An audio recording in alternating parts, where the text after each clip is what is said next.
প্রিয় শিক্ষার্থীরা, তোমরা কেমন আছো? খুব ভালো আছো না? আমিও খুব ভালো আছি। আচ্ছা, তোমরা কোন ক্লাসে উঠেছো বলো তো? ক্লাস 3তে, একদম কারেক্ট বলেছো।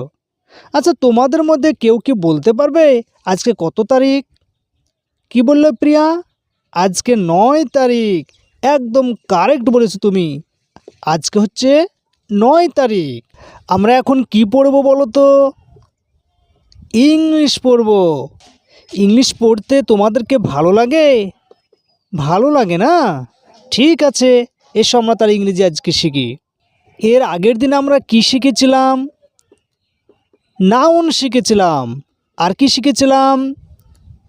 প্রোনাউন শিখেছিলাম। একদম কারেক্ট বলেছো। আজকে আমরা নতুন জিনিস শিখব। তোমরা কি কয়েকটি নাউনের নাম বলতে পারবে?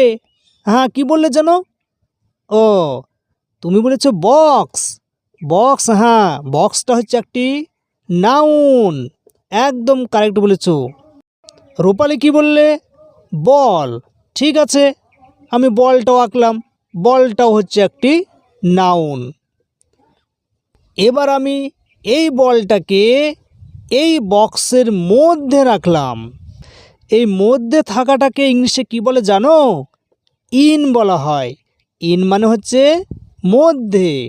এবার যদি আমি বলটিকে আমি নিচে রাখি, এই তলায় রাখা বা নিচে রাখাকে ইংলিশে কি বলে জানো? আন্ডার। আন্ডার মানে হচ্ছে নিচে। এবার বলটাকে ধরো আমি এই বাক্সের ওপরে রাখলাম। দেখো তো লেগে আছে কি না? একদম বাক্সের উপরে লেগে আছে। এই ওপরে এবং লেগে থাকাকে ইংলিশে কি বলে? অন। তাহলে বলটা যখন ভেতরে থাকে তখন আমরা বলছি ইন, বলটা যখন তলায় থাকছে তখন তাকে বলছি আন্ডার, আবার বলটা যখন ওপরে লেগে থাকছে তখন তাকে বলছি অন। এই ইন, আন্ডার, অন এই শব্দগুলোকে বলা হয় প্রিপোজিশন। কি বললাম? প্রিপোজিশন।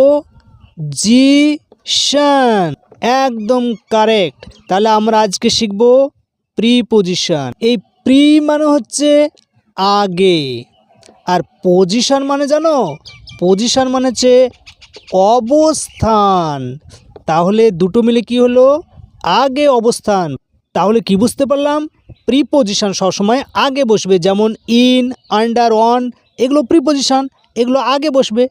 এখন আমরা দেখব কার আগে এই প্রিপোজিশনগুলো বসবে।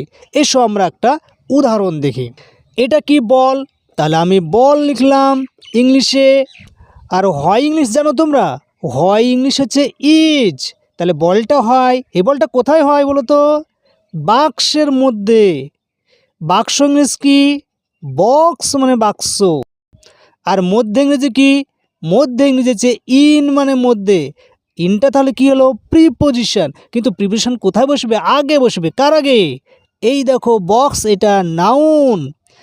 এই নাউনের আগে আমাকে বসাতে হবে ইনটাকে। অর্থাৎ এই প্রিপোজিশনগুলো সব সময় নাউনের অথবা প্রোনাউনের আগে বসবে। এদের কাজ কি? এখানে দেখো তো বলটা বক্সের কোথায় অবস্থিত রয়েছে? ভেতরে রয়েছে। তাহলে বলটার সঙ্গে বাক্সের দুজনের মধ্যে সম্পর্ক কি? বলটা রয়েছে বাক্সের ভেতরে। আমরা কোন শব্দটির দ্বারা বুঝতে পারলাম ভেতরে রয়েছে? ইনের দ্বারা বুঝতে পারলাম। এই শব্দটিকে বলা হয় প্রিপোজিশন। তাহলে প্রিপোজিশন কাকে বলে?